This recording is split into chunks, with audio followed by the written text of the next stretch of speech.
Hello student, welcome to my new video. आज का video आप सभी के लिए बहुत ही ज़्यादा इंपॉर्टेंट है क्योंकि हम फिर से लेकर आ गए हैं क्लास 12 फिजिक्स। अब फिजिक्स का हम तीसरे चैप्टर जो है विद्युत धारा, इस चैप्टर के मोस्ट इम्पॉर्टेंट हम न्यूमेरिकल को आज के इस वीडियो में जानने वाले हैं। याद रखेंगे, जो भी न्यूमेरिकल हम जानेंगे वो एनसीईआरटी पैटर्न पे आधारित होंगे। एनसीईआरटी पैटर्न में इसलिए कह रहा हूँ क्योंकि ऑल बोर्ड के स्टूडेंट इस न्यूमेरिकल को तैयार कर सकते हैं, जो भी एनसीईआरटी जिनके भी बोर्ड में है। अब मुझे लगता है पूरी इंडिया में एनसीईआरटी लागू है जी, तो आप अच्छे तरीके से, चाहे आप यूपी से हो, एमपी से हो, बिहार से हो, झारखंड बोर्ड से हो, छत्तीसगढ़ बोर्ड से हो, राजस्थान बोर्ड से हो, भैया सभी पढ़ाई कर सकते हैं। ठीक है ना। तो ये क्वेश्चन आनी नहीं चाहिए दोबारा। मैं देख रहा हूँ बहुत दिनों से ये क्वेश्चन आ रहे हैं। ठीक है ना। मोस्टली मैं यूपी बोर्ड से हूँ, तो यूपी बोर्ड का तो मैं पढ़ाता ही हूँ, बट जितने भी एनसीईआरटी पैटर्न जहाँ जहाँ लागू है वो सब पढ़ सकते हैं। ठीक है ना। तो चलिए जी, अब एक एक करके हम देख लेते हैं। विद्युत धारा हम देखेंगे, इंपॉर्टेंट न्यूमेरिकल इस चैप्टर का देख रहे हैं। तो सबसे पहला हमारा इंपॉर्टेंट यहाँ पे न्यूमेरिकल आता है कि मीटर ब्रिज में संतुलन बिंदु 40 सेमी पर प्राप्त होता है। ज्ञात प्रतिरोध, यहाँ पे कह रहा है ज्ञात प्रतिरोध 10 ओम है, तो अज्ञात प्रतिरोध का मान ज्ञात कीजिए। 2020 में ये क्वेश्चन पूछा गया है। ठीक है ना। देखिए इसको क्या कहा गया है। सबसे पहली बात यहाँ पे मैं हल लिखता हूँ और समझिएगा। कह रहा है कि जो मीटर ब्रिज है या मीटर सेतु भी कहते हैं, तो मीटर सेतु या मीटर ब्रिज में संतुलन बिंदु 40 सेमी पर है। जो संतुलन बिंदु है वो 40 सेमी पर है। तो सबसे पहले दिया गया है असंतुलन बिंदु, तो पहला यहां पे क्या है, संतुलन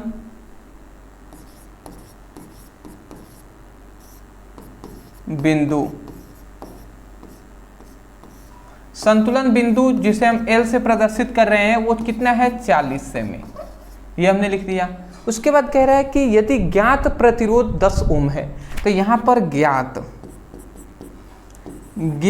प्रतिरोध का मान कितना दिया है। ज्ञात प्रतिरोध को हम R से प्रदर्शित कर देते हैं, तो ये कितना है, 10 ओम है। तो ये हमने लिख दिया 10 ओम। ठीक है ना। तो कह रहा है अज्ञात प्रतिरोध का मान ज्ञात करना है। ठीक है।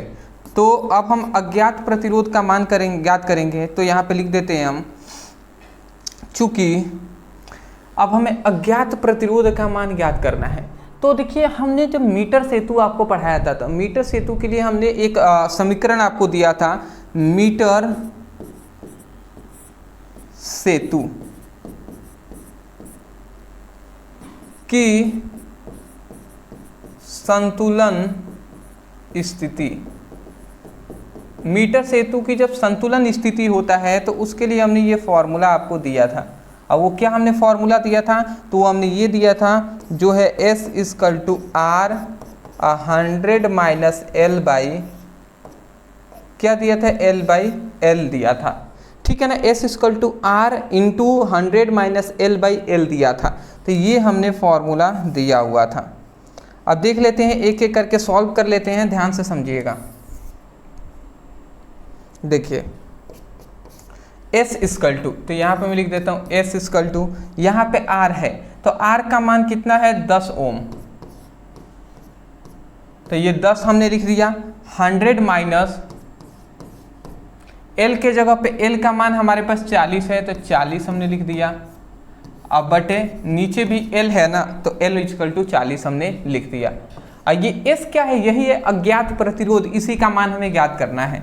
तो अब इसको सॉल्व कर लेंगे, तो ये 10 हो जाएगा और ये कितना हो जाएगा, ये कुछ नहीं है तो गुणा ही ना है जी। 100 में से 40 गया तो 60 बचा। अब नीचे क्या बचा, 40 बचा। तो यह सिंपल सी बात है कि 4 × 10 = 40, 4 बार में ये कट जाएगा। सिंपल सी बात है, ये 10 × 40, 4 बार में कट गया। तो अब ये क्या होगा, S = 60/4 हो गया। और 4, ये कितने बार में, 4 एकम में 4 और 4 × 5 = 20, मतलब 15 बार में कट जाएगा। तो मतलब S का जो मान आया वो 15 ओम आ जाएगा। S का मान आ जाएगा वो 15 ओम आ जाएगा।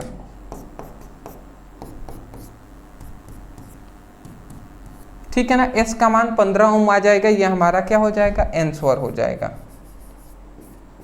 ठीक। ठीक है ना। तो ये हमारा आंसर हो गया।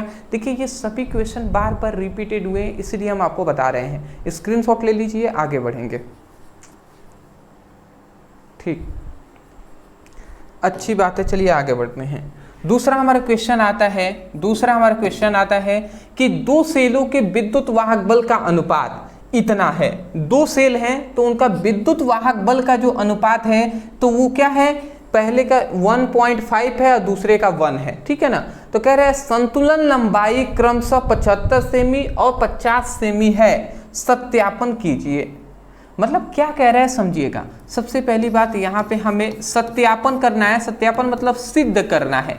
क्या करना है कि दो सेलों का विद्युत वाहक बल का अनुपात, मतलब यहाँ पे दिया क्या क्या गया है ये समझिएगा, दिया गया है सबसे पहले दो सेलों का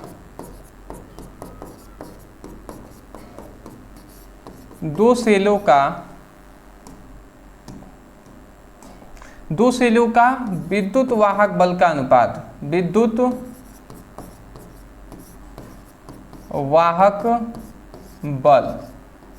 वाहक बल का अनुपात यहाँ पे दिया हुआ है।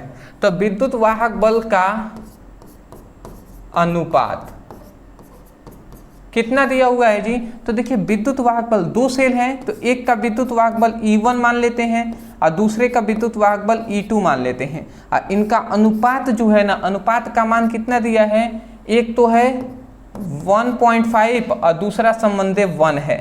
तो यही हमसे कह रहा है, समझिएगा, यही हमें देख कर कह रहा है कि दो सेलों का विद्युत वाहक बलों का जो अनुपात है वो 1.5 संबंधी क्या है, 1 है। मतलब ये है जी। इसी को कह रहा है। यहाँ पे एक और चीज कह रहा है कि संतुलन लंबाई क्रमशः, यहाँ पे एक और चीज हमसे कह दिया कि यदि संतुलन लंबाई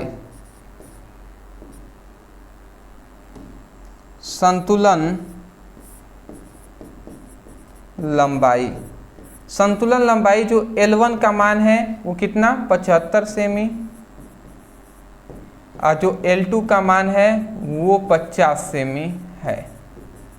समझ रहे हैं। तो संतुलन लंबाई L1 का मान है कितना 75 सेमी, L2 का मान है 50 सेमी है। तो ये हमें दे दिया गया है। तो इतना हमें दिया गया, हमसे कह रहे हैं ना कि इसी को प्रूफ कीजिए, सत्यापित कीजिए। मतलब इस वाले को ना हमें प्रूफ करना है कि दो सेलों का जो विद्युत वाहक बल का अनुपात है वो इतना होगा यदि संतुलन लंबाई इतना इतना है। तो ये हमसे कह रहा है। तो देखिए हम इसका एक चूंकि हम जानते हैं, हम क्या जानते हैं, चूंकि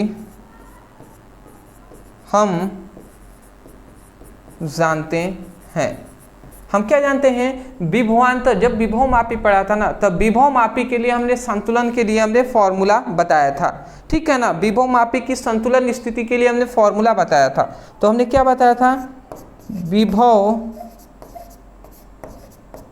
मापी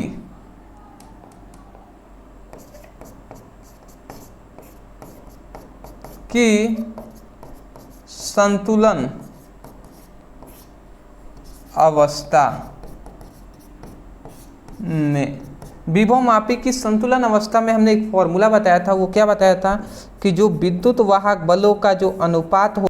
सॉरी स्टूडेंट, मैंने अभी देखा जस्ट तो वीडियो कट गया था, फिर भी मैं दोबारा से इसको बता दे रहा हूँ। मैंने ये क्वेश्चन जब कंप्लीट करके स्क्रीनशॉट लेने का आपको अवसर दिया था तो उस समय पे मैंने देखा कि वीडियो बंद हो चुका है। वीडियो मतलब नहीं चल पा रही है, कैमरा से रिकॉर्ड नहीं हो पा रहा है। तो इसलिए मैंने फिर से इसको दोबारा से मैं आपको बता देता हूँ। यहाँ तक आपने समझ ही लिया था। तो यहाँ पे हमने बताया विभव मापी की मतलब विभव मापी की संतुलन अवस्था में हो तो वहाँ पे फॉर्मूला होता है E1/E2 = L1/L2 होता है।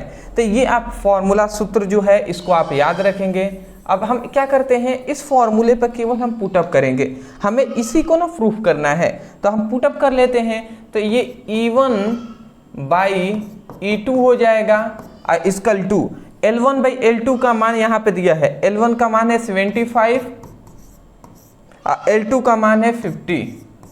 अगर हम इसको सॉल्व कर लेते हैं दोस्त तो क्या आता है समझिएगा, ये E1/E2 हो जाएगा 75। तो यहाँ पे अगर हम 25 से काटें तो 25 दूना 50 और 25 तिया 75, तो ये 3/2 हो जाएगा, 3/2 हो जाएगा।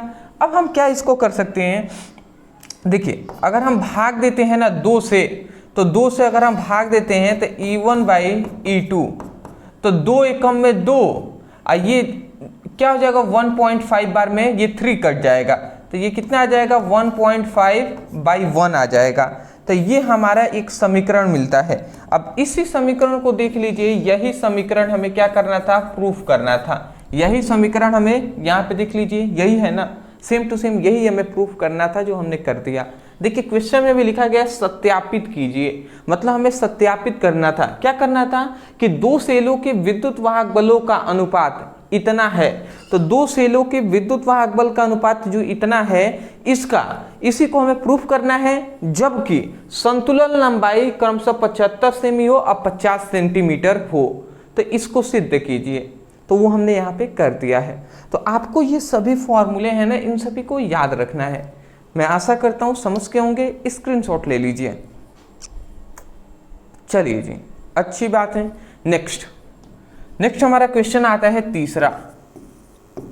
तीसरा हमारा क्या है, इसको भी समझ लेते हैं। कह रहा है कि एक सेल का EMF का मतलब होता है विद्युत वाहक बल। तो एक सेल के विद्युत वाहक बल क्या है, 2 वोल्ट है, 2 वोल्ट है। पोटेशियोमीटर मतलब होता है विभवांतर, मतलब विभव मापी हम कह सकते हैं। तो विभव मापी से संतुलन लंबाई खुली परिपथ के लिए, कह रहा है कि खुली परिपथ के लिए 80 सेमी एवं बंद परिपथ के लिए 60 सेमी है। तो आंतरिक प्रतिरोध का मान ज्ञात कीजिए। चलिए ठीक है जी। सबसे पहली बात मैं ये कहूँगा, अभी आप वीडियो देख रहे हैं तो आप वीडियो को पॉज कीजिए, थोड़ा सा ट्राई कीजिए कि क्या आप इसको सॉल्व कर पाते हैं तो अच्छी बात है, ठीक है ना। तो आप कर लीजिए। चलिए सॉल्व किए होंगे, मैं आशा करता हूँ। नहीं आ रहा है तो यहाँ पे ध्यान से समझेंगे। देखिए कैसे हम कर रहे हैं। आपको हमारा लक्ष्य क्या है, सबसे पहले हमारा टारगेट पता चल गया, आंतरिक प्रतिरोध का मान ज्ञात करना है।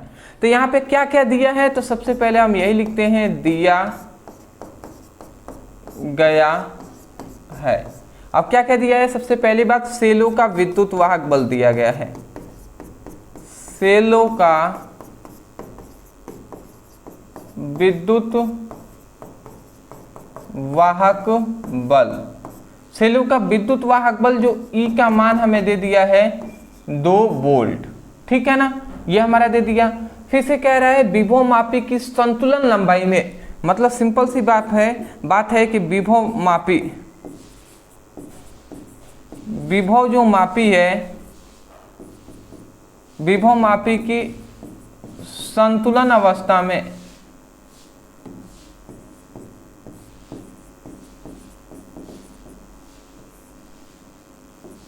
विभव मापी की यदि संतुलन अवस्था होगा तो उस समय पर खुली परिपथ के लिए जो लंबाई होगी, देखिए यहाँ पे खुली परिपथ के लिए, खुली परिपथ की लंबाई जो होगा ना, मतलब इसको L1 हम कर लेते हैं। तो खुली परिपथ की जो लंबाई होगी वो क्या हो जाएगा 80 सेंटीमीटर, और जो बंद परिपथ की लंबाई है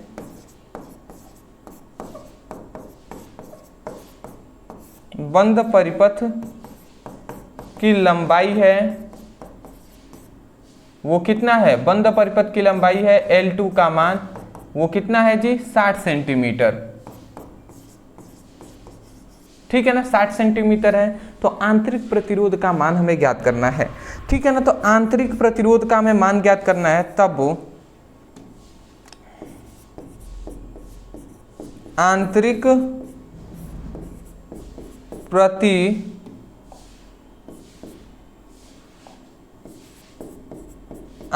प्रतिरोध स्मॉल r का क्या करना है, हमें वैल्यू ज्ञात करना है। तो ये हमें इतना दिया गया है, स्मॉल r का वैल्यू ज्ञात करना है। तो हम कैसे करेंगे जी, तो देखिए विभव जो पोटेशियोमीटर है, जो विभव मापी है ना, इसके लिए हमें ना एक आंतरिक प्रतिरोध के लिए भी एक फॉर्मूला हमें दिया गया था। और वो क्या दिया गया था, चूंकि हम जानते हैं, यहाँ पे लिखेंगे चूंकि हम जानते हैं, क्या जानते हैं जी, एक फॉर्मूला हम जानते हैं कि small r equal to capital L L1 माइनस L2 बाई L2 होता है। तो ये हम फॉर्मूला एक जानते हैं, क्या हम जानते हैं जी कि स्मॉल r इक्वल टू क्या होता है, कैपिटल R L1 माइनस L2 बाई L2 होता है। तो इससे इस फॉर्मूले से हम क्या निकाल लेंगे, स्मॉल r का मान निकाल लेंगे। तो देखिए कैसे हम सॉल्व करेंगे अब इसको। तो स्मॉल r, तो स्मॉल r इक्वल टू क्या हो जाएगा, small r equal to capital R है तो कैपिटल R हमने लिख दिया। L1 का मान देखिए 80 सेंटीमीटर और L2 का मान है 60 सेंटीमीटर, तो 80 माइनस 60 हम कर देंगे। और नीचे क्या है, L2 है, L2 का मान 60 सेंटीमीटर है तो 60 सेंटीमीटर कर दिया। अब इसको सॉल्व कर लेते हैं। तो ये R equal to capital R, ये क्या हो जाएगा, 80 में से 60 गया तो 20 बचा और ये 60 बच गया। ठीक है, अब एक जीरो से ये एक जीरो कैंसिल हो गया, तो बचा क्या, R इक्वल टू 2/6 R बचा, 2/6 R बचा, 2 तिया 6, 2 एकम में 2, 2 तिया 6, मतलब अब ये R का जो मान आ गया वो क्या आ गया, 1/3 R आ जाएगा, 1/3 R आ जाएगा। यहाँ पे ये R का जो वैल्यू आ गया वो 1/3 R आ जाएगा। तो ये हमारा क्या हो जाएगा, आंसर हो जाएगा। ठीक है ना, यहाँ पे आंतरिक प्रतिरोध का मान आ गया 1/3 R। अब देखिए यहाँ पे हमारा क्वेश्चन में R का मान मतलब ओनली प्रतिरोध का मान नहीं दिया है। यदि दिया होता तो मान हम पुटअप करके सॉल्व करते तो हमारा आंतरिक प्रतिरोध का मान आ जाता, बट यहाँ पे हमें नहीं दिया गया है इसलिए हम यहीं पर छोड़ देंगे। ठीक है ना, तो याद रखेंगे आंतरिक प्रतिरोध जो होता है वो बाहरी परिपथ का प्रतिरोध का क्या होता है, 1/3 होता है। ठीक है ना, जो आंतरिक प्रतिरोध है वो बाहरी प्रतिरोध का क्या है, 1/3 ही तो है।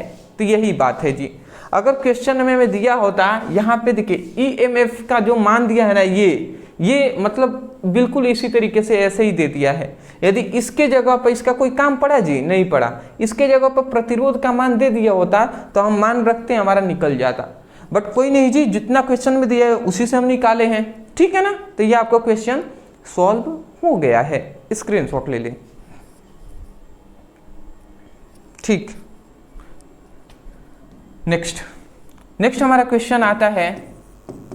नेक्स्ट हमारा क्वेश्चन है कि 3 प्रतिरोध 2 ओम, 4 ओम और 6 ओम को श्रेणी क्रम में जोड़ा गया है, संयोजित प्रतिरोध ज्ञात कीजिए। सबसे पहली बात यहाँ पे कह दिया संयोजित प्रतिरोध ज्ञात करना है, पहला कार्य।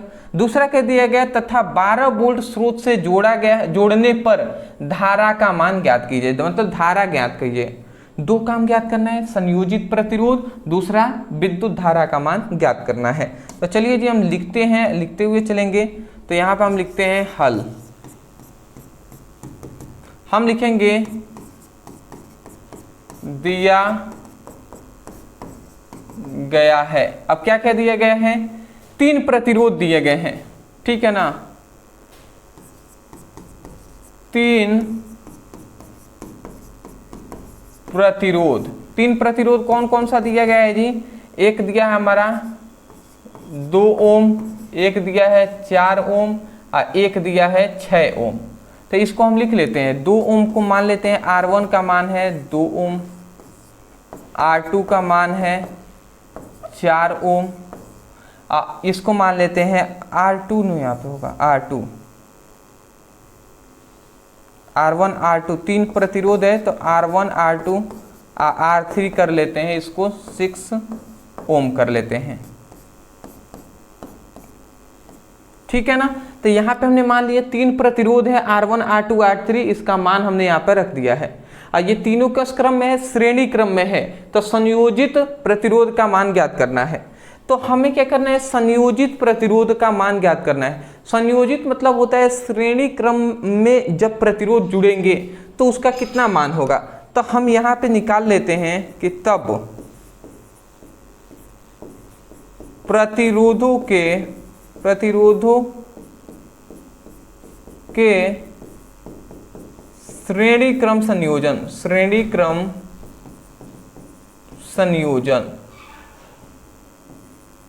जब प्रतिरोधों का श्रेणी क्रम संयोजन करेंगे तभी जाकर हमें संयोजित प्रतिरोध का मान निकलेगा, कुल मतलब प्रतिरोध का। तो श्रेणी क्रम संयोजित करेंगे तो इसके लिए फॉर्मूला होता है R इक्वल टू क्या होता है R1 plus R2 plus R3। तो ये हमारा फॉर्मूला होता है। अब इस फॉर्मूले पर हम रख कर निकाल नहीं सकते हैं, बिल्कुल निकाल लेंगे जी। तो ये R इक्वल टू R1 का मान है 2, R2 का मान है 4 और R3 का मान है 6। अगर हम इसको सॉल्व करते हैं तो यहाँ पे R का मान आ जाता है 4 2 6 6 12। तो यहाँ पे 12 क्या आ जाता है 12 ओम आ जाता है। 12 ओम यहाँ पे हमारा क्या हो गया, प्रतिरोध का मान आ गया। तो देखिए हमारा प्रतिरोध का मान कितना आ गया है, मतलब कुल प्रतिरोध का मान 12 ओम आ गया। तो ये हमारा पहला संयोजित प्रतिरोध का मान इतना आ गया। तो ये हमारा पहला आंसर हो गया, ठीक है ना। पहला आंसर हमारा कंप्लीट होता है। अब देखिए दूसरा कह रहे हैं कि 12 वोल्ट का स्रोत है। तो 12 वोल्ट मतलब V का मान दे दिया है, वोल्टेज का मान। यहाँ पे एक और चीज हमें दिया गया है, यहीं पे लिख देता हूँ, वोल्टेज का यहाँ पे मान दिया गया है। किसका, वोल्टेज।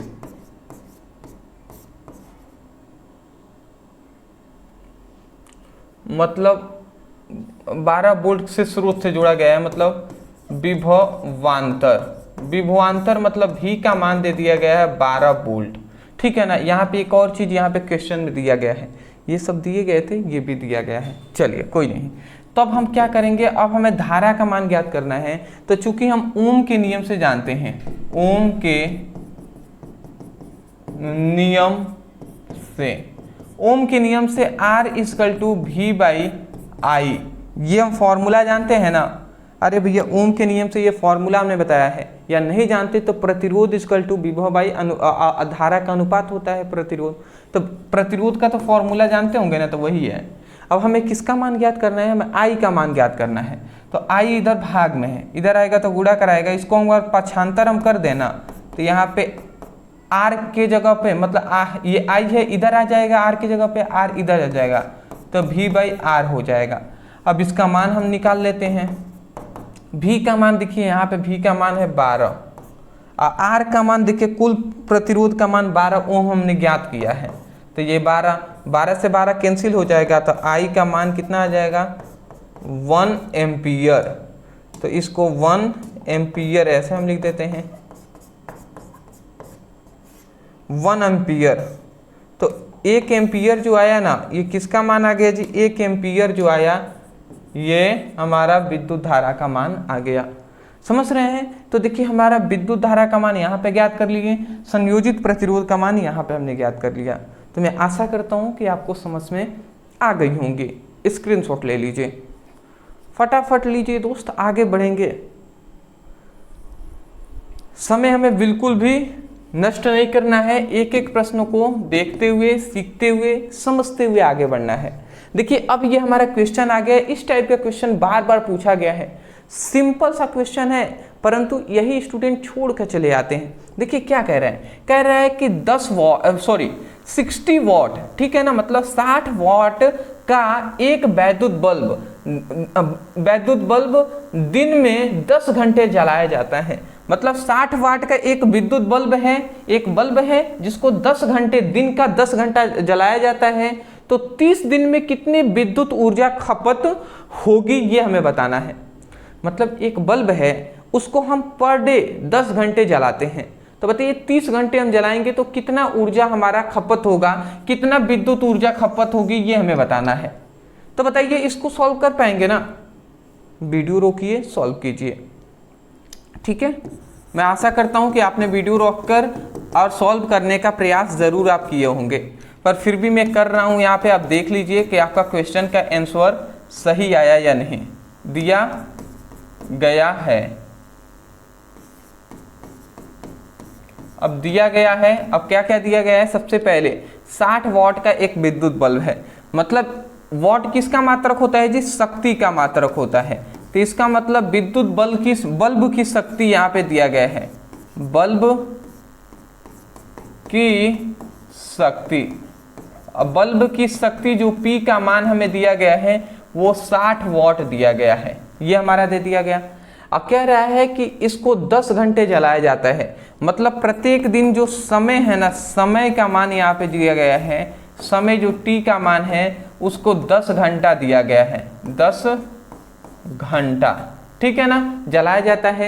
और दिन कितना दिया है, 30 दिन दिया है, मतलब दिन कितना दिया है, 30 दिन का हमें पूछा जा रहा है। दिन मतलब 30 दिन हमें दिए गए हैं। तो हमें पूछा जा रहा है विद्युत ऊर्जा खपत कितनी होगी।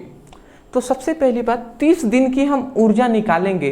पहले हमें एक दिन की कितना हम ऊर्जा, मान लेते हैं 60 वाट का एक बल्ब है, उसको एक दिन में 10 घंटा हम जला रहे हैं। तो पहले एक दिन का 10 घंटा हम जलाएंगे तो कितना हमें विद्युत ऊर्जा खपत होगी, ये तो हम पहले मालूम करें। मान लेते हैं एक बल्ब है और 60 वाट का एक बल्ब है, 10 घंटे जला रहे हैं, तो मान लेते हैं 15 क्या हो रहा है, मान लेते हैं हम ऐसे मान लिए कि 30, मान लेते हैं 10 हम क्या कर सकते हैं, मान लेते हैं 10 जूल का हम क्या कर रहे हैं, ऊर्जा की खपत कर रहे हैं।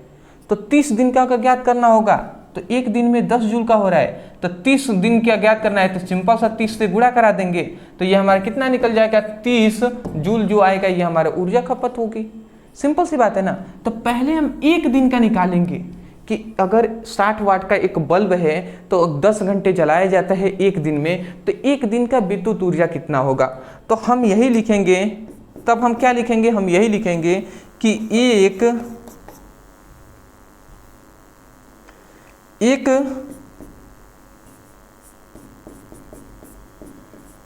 दिन में जलाए गए, एक दिन में जलाए गए विद्युत बल्ब की क्या, विद्युत बल्ब की खपत ऊर्जा। तो एक दिन के लिए अगर विद्युत बल्ब जलाते हैं तो उसकी खपत ऊर्जा जो होगा, तो ऊर्जा का जो फॉर्मूला होता है ना, वो क्या होता है, ऊर्जा इक्वल टू P इंटू समय होता है। मतलब एक बल्ब की कितनी वाट का वो बल्ब है उसका, और कितना समय हम जला रहे हैं उससे गुणा करा देते हैं। तो अगर हम निकालें ऊर्जा का मान तो P, तो विद्युत बल्ब P का मान कितना है, शक्ति का मान है 60 वाट, तो 60 लिख देंगे। और कितना हम जला रहे हैं, तो 10 घंटे जला रहे हैं, तो 10 घंटे हमने लिख दिया। तो U का मान आ गया ना, ये 600।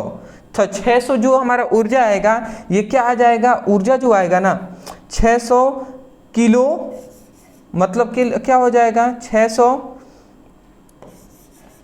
HW हो जाएगा, ठीक है ना, HW हो जाएगा। HW मतलब घंटा और वाट है, ठीक है ना। ये हमारा कुल ऊर्जा, मतलब एक दिन में जो खपत ऊर्जा हो रही है वो क्या आ जाएगा, 600 क्या आ जाएगा, 600 हमारा वाट हावर हो जाएगा, ठीक है ना, 600 वाट हावर हो जाएगा।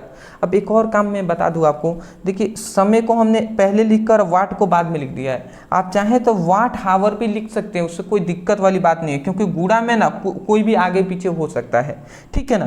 तो इसको मैं शक्ति पहले है तो इसी को WH ही हम लिख देते हैं, जिससे कन्फ्यूजन ना हो। WH मतलब वाट हावर है, ठीक है ना, हावर मतलब घंटा और W मतलब वाट है। तो एक दिन में हमारा 600 वाट हावर हो रहा है, तो हम लिख देंगे तब 30 दिन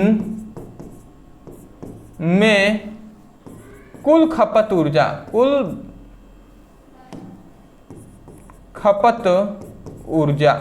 तो 30 दिन में कुल खपत ऊर्जा equal to U equal to 30 अगुणे क्या कर देंगे, कुल ऊर्जा जितनी खपत हो रही है उससे हम गुणा करा देंगे। समझ रहे हैं, एक दिन में इतना हो रहा है तो 30 से गुणा करा देंगे तो कुल खपत ऊर्जा निकल जाएगा। तो अगर हम इसको सॉल्व करें तो यहाँ पे ये क्या आ जाएगा, 3 छक 18 हो जाएगा, और 3 जीरो है तो 3 जीरो आ गया, ये हमारा क्या हो जाएगा, WH आ जाएगा। तो ये हमारा आ गया, सबसे पहली बात ये हमारा किस में आ गया कि जो कुल खपत 30 दिन में जो कुल खपत है ऊर्जा की वो कितना है, 18,000 क्या होगा, वाट हावर हो जाएगा। परंतु वाट हावर में नहीं, हम इसको किलो वाट हावर में भी हम चेंज कर सकते हैं। तो या तो आप आंसर इतना में रख दें या आप इसको और किलो वाट में हम चेंज कर लेते हैं। तो किलो वाट हावर्स में अगर हम चेंज करें तो क्या करेंगे, ये 18,000 है, इसमें अगर 1,000 का हम भाग दे देंगे तो अब ये हमारा किलो वाट हावर में चेंज हो जाएगा। तो अब देखिए किससे क्या होगा, ये 3 जीरो से ये 3 जीरो कैंसिल हो गया, तो अब U इक्वल टू क्या आ जाएगा, 18 किलो वाट हावर हो जाएगा। तो ये हमारा 30 दिन में कुल ऊर्जा जो खपत होगी वो 18 किलोवाट हावर खपत होगी। तो या तो आप यहाँ तक कर दे या तो यहाँ तक कर दे, दोनों बात एक ही है। यहाँ तक करेंगे 100% सही है, यहाँ तक करेंगे 100% सही है। मैं आशा करता हूँ समझ के होंगे। स्क्रीनशॉट, ठीक है जी। नेक्स्ट अगला हमारा क्वेश्चन आता है, इसको आपको सॉल्व करना है बाबू, ठीक है ना। ये आपको सॉल्व करना है। कह रहा है कि किसी 100 वाट 220 वोल्ट विद्युत बल्ब में प्रवाहित धारा का मान ज्ञात कीजिए। तो यहाँ पे एक क्वेश्चन बहुत ही सिंपल सा है, क्या आप इसको सॉल्व कर पाएंगे? ये मेरा आपसे क्वेश्चन है, क्या आप इसको सॉल्व कर पाएंगे? कह रहा है, चलिए प्रैक्टिस आपने किया होगा तो अच्छी बात है। देखिए सबसे पहली बात, ये शक्ति का मान दे दिया है, शक्ति मतलब P का मान दे दिया है 100 वाट दे दिया है। और यहाँ पे 220 मतलब विभवांतर का मान दे दिया है, V का मान कितना दे दिया है? V का मान दे दिया है 220 वोल्ट। और यहाँ पे विद्युत बल्ब में प्रवाहित धारा का मान हमसे पूछा जा रहा है। तो चूंकि हम शक्ति बराबर एक फॉर्मूला जानते हैं, ठीक है ना, शक्ति तथा धारा के बीच संबंध, तो एक फॉर्मूला होता है, शक्ति और धारा के बीच संबंध का एक फॉर्मूला होता है, ठीक है ना। तो शक्ति और धारा के बीच एक संबंध का फॉर्मूला होता है, जिसे हमने कब ज्ञात किया था? आप कहेंगे तो देखिए ओम का नियम और विद्युत शक्ति में एक संबंध होता है, तो उसी को हम शक्ति और धारा में संबंध भी कहते हैं। या आप जो फेमस है वही हम लिख देते हैं। तो क्या हम फेमस में हैं? तो ओम का नियम तथा विद्युत शक्ति में एक रिलेशन होता है, एक संबंध होता है। और वो संबंध क्या होता है? P = V × I होता है। ये होता है जी संबंध। अब इस संबंध में हम क्या करेंगे? हमें I का मान ज्ञात करना है, इस I का मान ज्ञात करना है, ठीक है ना। विद्युत धारा का मान ज्ञात करना है, तो इस V इधर गुणा में, इधर आएगा तो भाग कर आएगा। तो यहाँ से I का जो मान निकला ना वो P/V निकल जाएगा। यही नहीं निकलेगा जी, P/V यहाँ पे P/V निकल जाएगा। तो इसको हम यहाँ पे सॉल्व कर लेते हैं। चलिए ये हमारा इतना आ जाएगा। अब इसको अगर हम सॉल्व कर लेते हैं तो देखिए क्या निकलता है। यहाँ पे I = P का मान कितना है? 100। अब V का मान है 220 वोल्ट, यही है ना। 1 0 से 1 0 कैंसिल, तो अब बचा यहाँ पे क्या बचा? यहाँ पे I = 10/22 बचा, यही ना बचा। तो अगर हम 2 से काट देते हैं तो ये I = 5/11 बच जाता है। और 11 से अगर 5 में आप भाग दे दीजिए, यही आपका टोटल आंसर आ जाएगा। 11 में 5 से आप भाग देंगे तो ये टोटल आपका कितना आंसर आ जाएगा? I का मान आएगा 0.4545, ठीक है ना। तो ये हमारा एम्पियर में आंसर आ जाएगा, ठीक है ना। तो ये आप याद रखेंगे। धारा का मान इतना भी लिख सकते हैं, यहाँ पे जो दिया गया है इतना पे भी छोड़ सकते हैं, अगर किसी को भाग देने में कठिनाई हो रही हो तो मैं आशा करता हूँ समझ के होंगे। तो ये था दोस्त आज के इस चैप्टर की लगभग हमने 6 ओनली इम्पॉर्टेंट क्वेश्चन को कराया है। देखिए मैं ज़्यादा भी करा सकता हूँ, बट मैं कहूँगा कि पूरा बुक का आप नहीं ना करा पाएंगे बाबू, आपको भी तो मेहनत करना पड़ेगा ना। तो मैं आपको कह रहा हूँ कि जितने भी एनसीईआरटी आपके बुक में जो भी एनसीईआरटी क्वेश्चन है उसको आप सॉल्व कीजिए, प्रैक्टिस कीजिए। बी प्रैक्टिस यार, बिना प्रैक्टिस का ना न्यूमेरिकल कभी नहीं आएगा। तो मैं चाहूँगा कि आप सभी खुद प्रैक्टिस करें, जितना हो सकेगा उतना सॉल्व करें और आगे बढ़ें। अदरवाइज डिस्क्रिप्शन बॉक्स में फिजिक्स की केमिस्ट्री का लिंक है, आप चाहें तो वहाँ से अपनी स्टडी कर सकते हैं। हाँ, फॉर्मूले के लिए यदि आप वीडियो चाहते हैं कि एक पर्सनल वीडियो बना दिया जाए जिसमें फिजिक्स के कंप्लीट फॉर्मूले हों जो आपके एग्ज़ाम के लिए, आपके न्यूमेरिकल के लिए इंपॉर्टेंट हैं, तो आप हमें कमेंट सेक्शन में ज़रूर बताइएगा कि सर फॉर्मूले पर वीडियो लाइए फिजिक्स का। कम से कम 15 स्टूडेंट आपको कमेंट सेक्शन में हमें करना है। और कम से कम आप अपने इस वीडियो के लिंक को अपने दोस्तों में शेयर कीजिए। अपने जो भी दोस्त हैं, आपके फ्रेंड्स हैं, उनसे कहिएगा इस चैनल से पढ़ाई करने के लिए, क्योंकि यहाँ पे सिखाकर समझाकर याद कराया जाता है, न कि रटवाकर। चलिए दोस्त, thank you so much for watching this video. Thank you.